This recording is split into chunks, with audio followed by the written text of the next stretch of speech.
Hello everyone, it's Buki. Hey guys, it's Blessing. Welcome back. So from the title of today's video, you know we're going to be talking about cesarean section delivery, and this is a very interesting topic. Buki, why did you choose this? So basically, we decided to make this video because we saw a personal story, which was posted to a popular page on Instagram about a woman who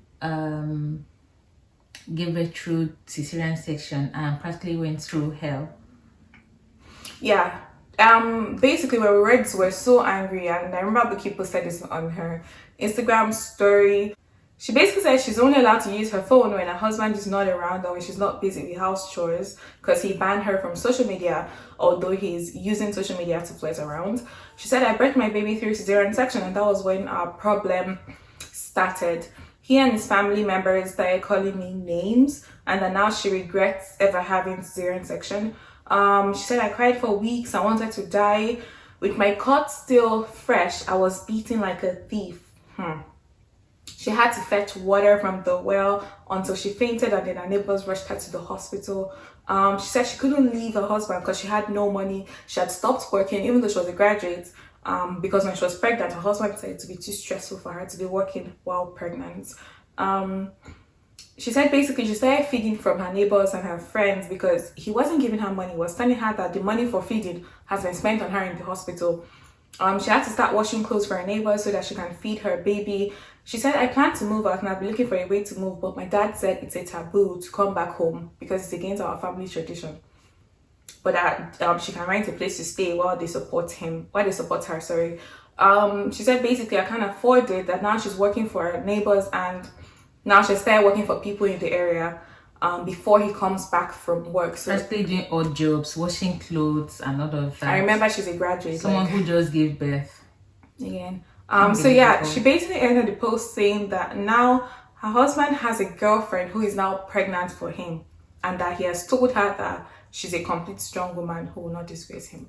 So this is just something that honestly I still kind of feel angry reading it all over again, because even though you hear stories like this, you don't really get used to it. It's like every time you read it, you're still angry all over again. So I just feel like it's important because it's 2021 and you expect that by now everyone knows that when a doctor tells you to have cesarean section, it's because there are clear-cut indications for that operation. Okay, we know that operations are associated with their own side effects. So the fact that a doctor is saying that this will still be better than the vaginal delivery is because if you don't have that cesarean section, the chances that you will die is even higher than anything you get from the operation.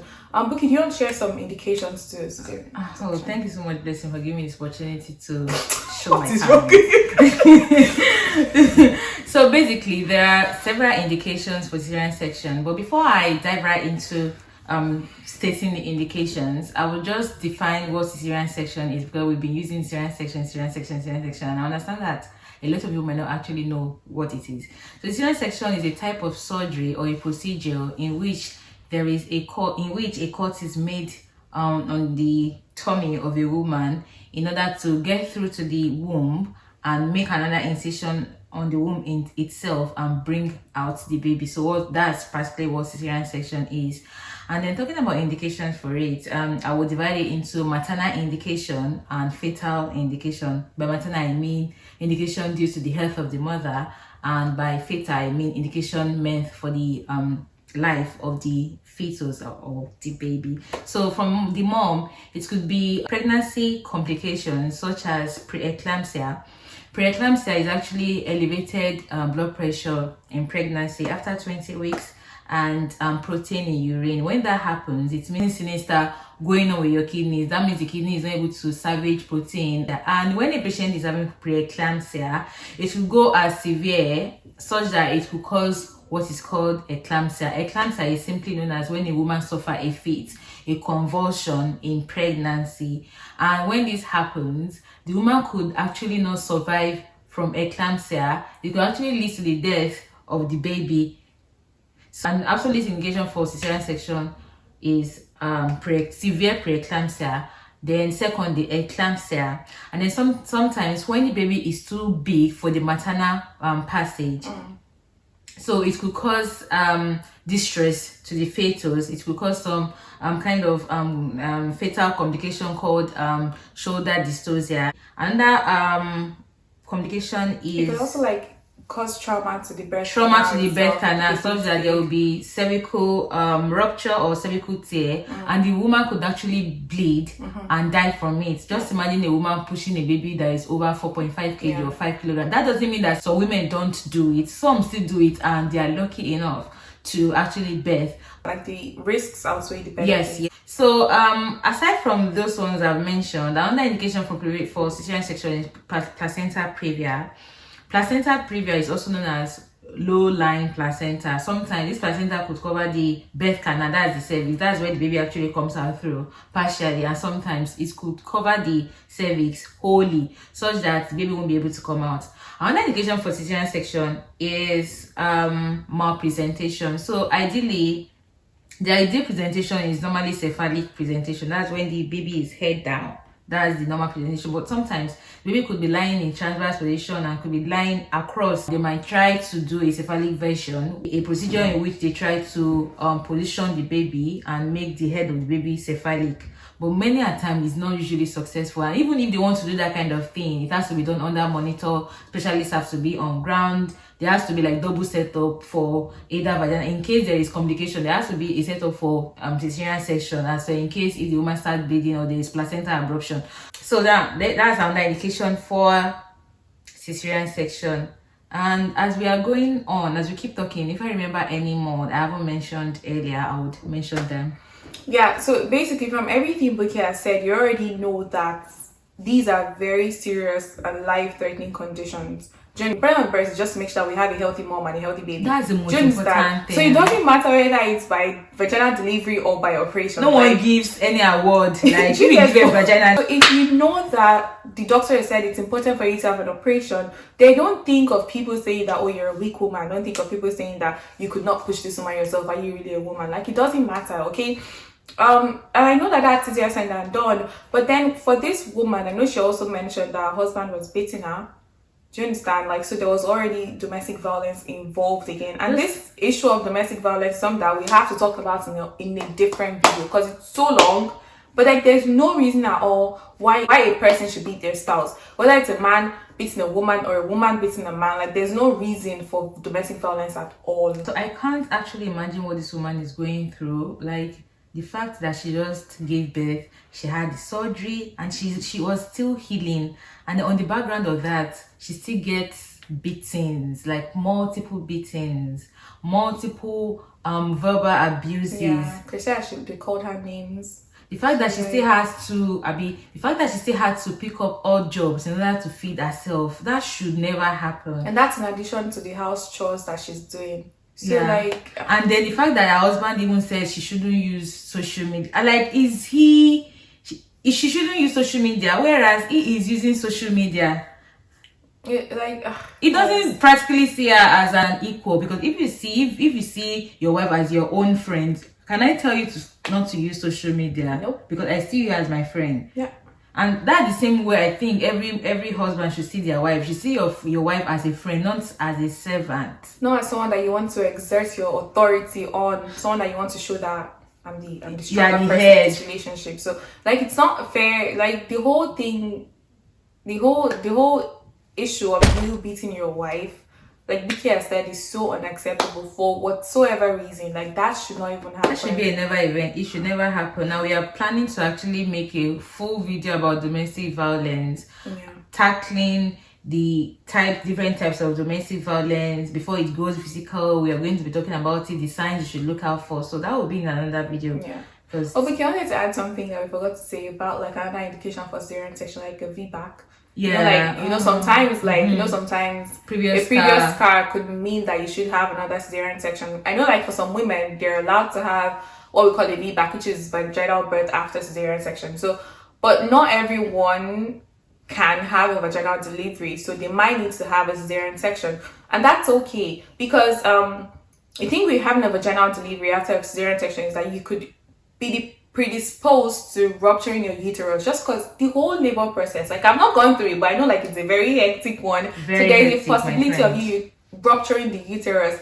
I know you That were reminds saying me about one time your when dad's hospital. yes, my dad, when I was shadowing in my dad's hospital, and there was this evening when a woman was rushed into the hospital. There was no signs of life. Seeing her, there was no respiratory movement. Her chest wasn't moving and all of that.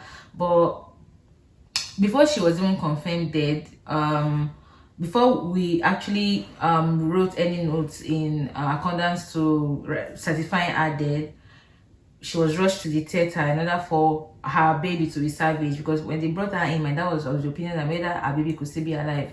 When she got to the theater, an incision was made. So practically, like I said, like I explained this hearing section at the beginning, that a cut is made on the tummy wall, and then there are several layers you get through to before you can get to uterus. So this lady, as soon as they got into the abdominal cavity, like where intestine is normally, baby was already out. The uterus was torn.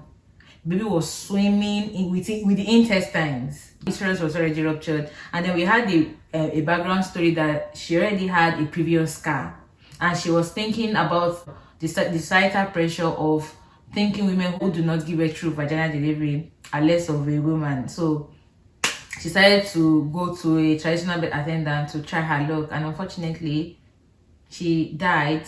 She lost her life and that of her baby. May her soul rest in peace. But I think that should never have happened if only the society could actually understand that this both cesarean section delivery and vaginal delivery are both normal. Yeah, and in addition to that post as well, you know, she mentioned something about her husband telling her not to work anymore. Like, so basically now she's a housewife, and we're just gonna say that for some people like that choose to be housewives, it's okay if that's what you want. But if it's a case where you're a graduate and you want to work, but then your husband is telling you you have to stay at home, that doesn't make any sense. Yes, like as the poster said, the husband told her not to work. It's to be understandable if her pregnancy was complicated. Yeah. If it was complicated, then we can understand the need for bed rest. But according to what we read, according to that write-up didn't particularly say that she had a complicated pregnancy. It was just the husband telling her to stay at home. Probably was already envisaging the fact that he was going to deal with her. Because like looking at that right, I'm like, why would the man tell her to stay at home? Considering the fact that if you terminate your appointment, you won't be entitled to a maternity pay during your maternity leave. You won't be entitled to that. You're just going to be on your own, solely depending on your husband. So if that man decides not to give you money, that means you're going to be out of money. If he that means he can control if you're going to eat, he can control if you're going to wear new clothes, he can control if you're going to buy new underwear. If he doesn't give you money, you're not going to be able to do that. You will not even be able to buy formula for your own child if you want to, because he controls the inflow of cash. So like the husband subjecting her to that kind of thing, telling her to resign wasn't good. If I were in her shoes, I would have asked for long-term financial plans, which has been made in place in order for me to leave my job. I will ask him, so how do you expect how long do you want me to stay at home for? How much do you have? So can I have access to this such that you won't be able to freeze it in an event you get unhappy, or in an event you get frustrated? You won't just call the bank and tell them to freeze my account. No, I want to know that I will still be financially independent while trying to make you happy by staying at home. Yeah, and I personally feel like everyone should be financially independent. Don't depend on your spouse for money. Do you understand? Like, I don't know. That's what I feel. That's what I feel. When you're financially independent as a woman, it gives you a whole plethora of advantages. I can't even start mentioning them. So, but it's still based on individual preferences. It's subjective. Like, if you don't want it, then it's all right. If you want to stay at home and you don't want to work, it's good. It's okay. But I'm just looking at it like in this case of like this woman that is now like she doesn't have a job, so she has to like do odd jobs for people. Just so that job that she now imagine like resigning from a police job and then start now that you don't. Nigeria is not even a place that like there are multiple jobs that you can just be like, let me leave this one and I will get the next one the following day. It's quite the labor market in Nigeria is quite competitive, such that if you leave your job, it's usually very difficult to get another precious depending job. on where you study. Depending on where you study, yeah. now, like living a precious job. Now she's washing plates, doing odd jobs. Like this is the time that she's supposed to be. I can't Taking care of imagine our what she's child, going like, through. yeah, it's very Devastating. yeah. I just feel like husbands, it's not fair for you to tell your wife to quit their jobs, especially when they have a good job, and tell them to just be housewives. Like sometimes, like looking at childcare in this part of the world, that it's very expensive to get a nanny. No, it's understandable. Yeah, maybe if you're like, oh, to save money, maybe you should take care of the child for a period of time. But then it's still draining, it's still, mentally draining. It's still very draining. Staying at home with children, it's not. Oh my.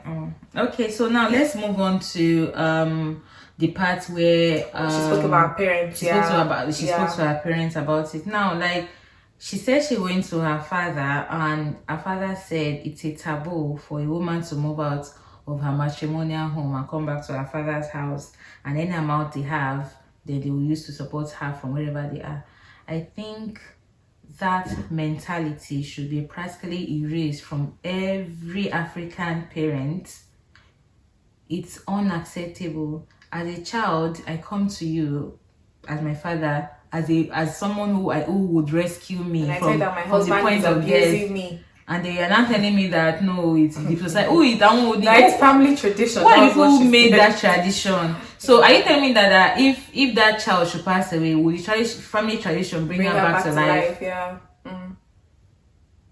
So I think parents need to do better. They need to, if your child comes to you, you should be able to help them psychologically, mentally. You should make them feel at home. You should help them build back their self-esteem, which has been trampled upon by the monster they unfortunately got married to. Because like a failed marriage, like it's not the end of the world if you have a failed marriage. Do you understand? So if she decides that she wants to leave her husband because he's abusing her, you can't say go back to your husband's house. You chose the husband, so you must live with him. Like, no. That means you are practically, you've seen a sword, a sharp-edged sword, and you've practically told your send back your child to go hug it. So if that child should die, if your daughter should die in the hands of an abusive man, I think her blood is in your hands practically.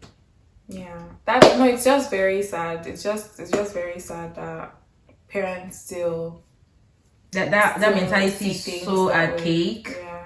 And that's what is killing a lot of people going through abusive marriage. They would rather keep quiet because they know there is nowhere to run to. Yeah.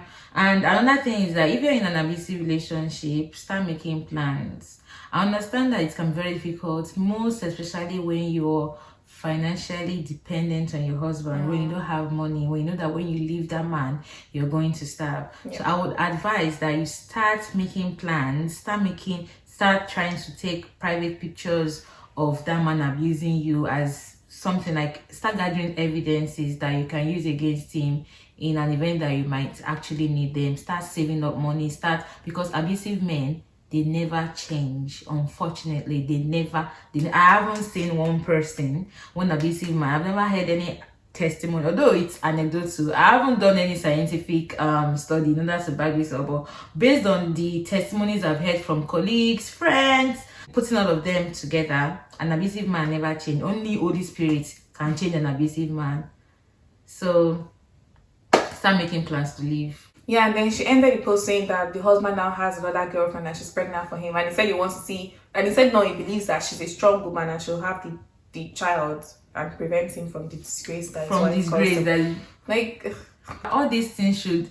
So now, Blessing, are you telling me that if that woman eventually have CS, I mean the new one, will she leave him and go to the next one who has Hebrew passport, Hebrew women passport, and see if she can deliver through her vagina? Or what if this one is now trying, what if the new one now tries to please her husband, has a vaginal delivery and die from it at the expense of her life? Of her life, yeah, exactly.